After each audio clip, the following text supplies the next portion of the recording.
Barcelona rinde homenaje a las fusiladas por el franquismo. El de Portera fue en 1939 un oficio de altísimo riesgo. Así lo acreditan las cifras. De las 267 mujeres que fueron encarceladas entre enero y octubre de aquel año en la prisión del Escorch por las nuevas autoridades franquistas de la ciudad, empeñadas, como decían con su detestable verbo fascista, en conseguir la redención femenina, 108 eran porteras.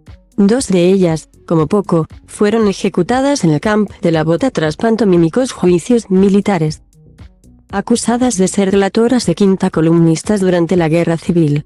Una era Cristina Fernández Pereira, a la que el Ayuntamiento de Barcelona ha decidido dedicarle un interior de manzana cerca de donde vivía y trabajaba.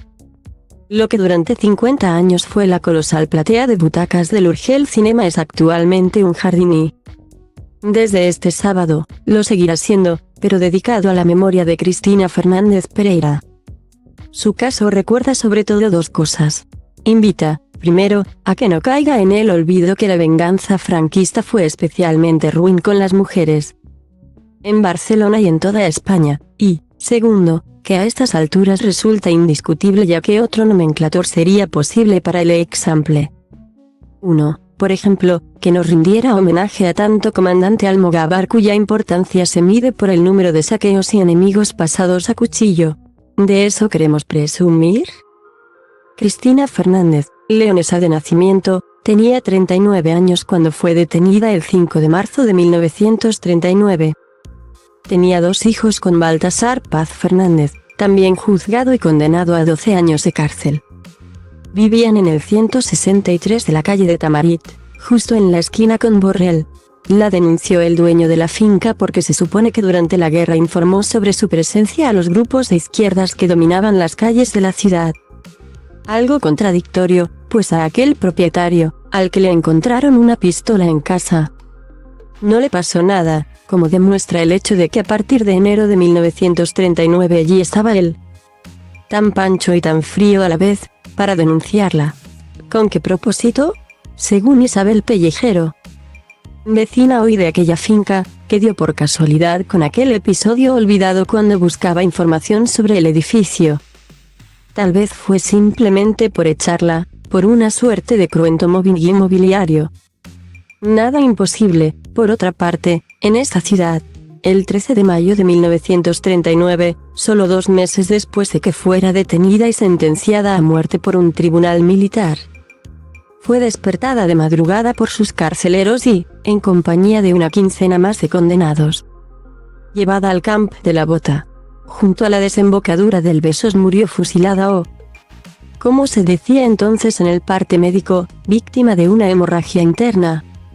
Acceso al interior de la manzana dedicado a Cristina Fernández, por calle de Borrell.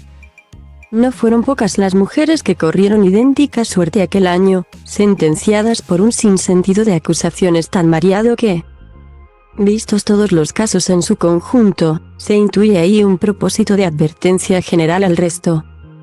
A todas aquellas a las que se perdonó la vida para no comulgar con el nuevo régimen.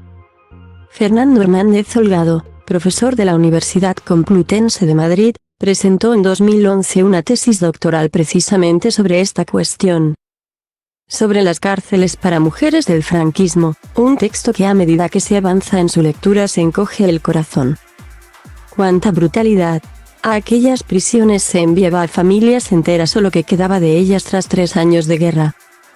Como Ángela Montoliu, también portera, que terminó entre rejas en compañía de su hija Ángela Torruella, de 15, que tenía por lo tanto solo 13 cuando comenzó la guerra civil. Inimaginable pues que se la pudiera acusar de algo.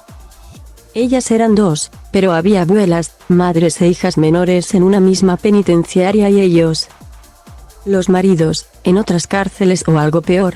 A la pareja de Cristina Fernández Baltasar, le cayó una doble condena, la de la privación de libertad y la de, con sus manos esclavas, construir la cárcel de Carabanchel. Eso a él, que no había escondido sus ideales libertarios y que, por lo tanto, era un buen conocedor de los mandamientos de un profeta del anarquismo como Kropotkin. que toda revolución debe comenzar por derribar las prisiones. De las fichas de ingreso en las cárceles de aquel 1939 se puede incluso llegar a deducir cuán incómodo podía resultar para alguien con las orejeras de un fascista el hecho de que las mujeres se salieran del marco de simples esposas. Fernández Holgado, en su tesis doctoral, incluye un revelador listado de las encarceladas aquel año en la prisión de Les Corts: telefonistas, empleadas de ferrocarriles, guardabarreras de tren, funcionarias de prisiones, operarias de artes gráficas, enfermeras, bailarinas, locutoras de radio, tripulantes de barco, obreras metalúrgicas, empleadas del metro, incluso una fotógrafa, una médica, una dibujante, una artista de ópera, una catedrática de física, una profesora de piano, 2 pelotaris y una alcaldesa. Todas estas no murieron, pero se les impidió ejercer más sus oficios. Por lo tanto, se las condenó a un deceso social. Fusiladas de forma ejemplarizante lo fueron como mínimo 11 mujeres. Un pequeño monumento en el Camp de la Bota recuerda sus nombres y su tragedia. La primera de la lista fue Carme Claramunt, lo que son las cosas, acusada de rebelión por los verdaderos rebeldes. Era militante de Esquerra Republicana y un pelotón puso fin a su vida en abril de 1939. Virginia Amposta corrió idéntica suerte porque, según la sentencia, en su faceta de profesora de la etapa infantil, había aprovechado para hacer propaganda disolvente entre sus párvulos. Eugenia González Ramos, madrileña y enfermera en Mataró, murió con solo 20 años porque una monja del hospital le oyó un día decir que muy mal asunto era que las tropas franquistas entraran en Barcelona. De Ramona Peralba Sala no queda claro si a sus jueces les molestaba más que hubiera militado en la CNT o que fuera una propagandista del desnudismo y de las ideas marxistas. Dolors Giorla Larival, otra víctima mortal de aquella brutal represión, era una mujer de muy mala conducta porque durante la Segunda República había denunciado que su marido la maltrataba física y psicológicamente. Neus Mouzaguil tuvo la pésima suerte de lavar la ropa y cocinar en las cercanías del Camp de la Bota cuando allí se ajustició a golpistas en 1936. Se dijo de ella que había participado en los fusilamientos, pero además de no haber pruebas, parece muy difícil que así fuera.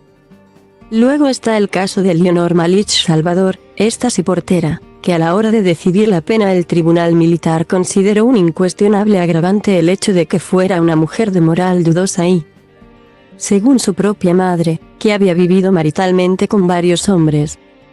El interior de la manzana. Cualquiera de ellas merecería probablemente una calle, una plaza o un jardín. Claramunt ya lo tiene. En Les Corts y bautizado así a principios de marzo. Pero el caso de Cristina Fernández puede que tenga algo excepcionalmente simbólico. No hay ninguna foto de ella. En Vega de Barcarce, en su aldea natal del Bierzo. Es imposible tirar del hilo de su biografía. El rastro de su pareja y sus hijos se ha perdido. También el de su denunciante, que al parecer emigró o huyó a Argentina, pues varios vecinos del barrio, sin saber que había sido fusilada, denunciaron que se la habían llevado víctima de una falsa acusación. Lo único material que queda de ella es su huella dactilar estampada en su expediente judicial, donde, a saber qué querían decir con ello, la tacharon de depravada. Su suerte, si así se puede decir, es que ha habido quien no quiere que su historia caiga en el olvido.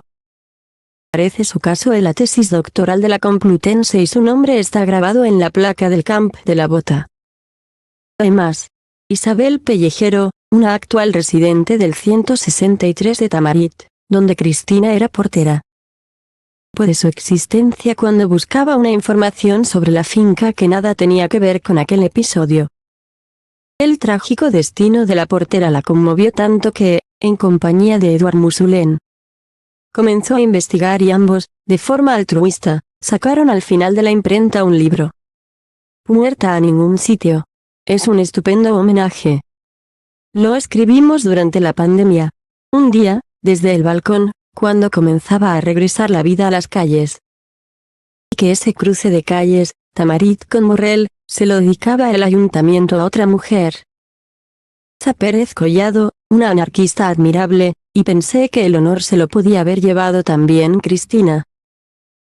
Y estaba su portería, explica Pellejero. Una cadena de casualidades quiso. No obstante, que su caso cayera llegara a oídos de Miquel Salas, del colectivo Memorias de Sant Antoni, que elevó la propuesta a las instancias municipales, realmente muy empeñadas para que el actual mandato pueda ser considerado de aquellos que marcan un antes y un después en materia de nomenclator más femenino, en primer lugar, y también porque abre la puerta a que cualquier barcelonés no se sienta incómodo quedando en tal o cual calle porque está dedicada a alguien que bombardeó la ciudad sanguinariamente, léase Baldomero Espatero, y lo pueda hacer en una que rinde tributo a un murió por criticar la carestía del pan, o sea, Josefa Vilaret.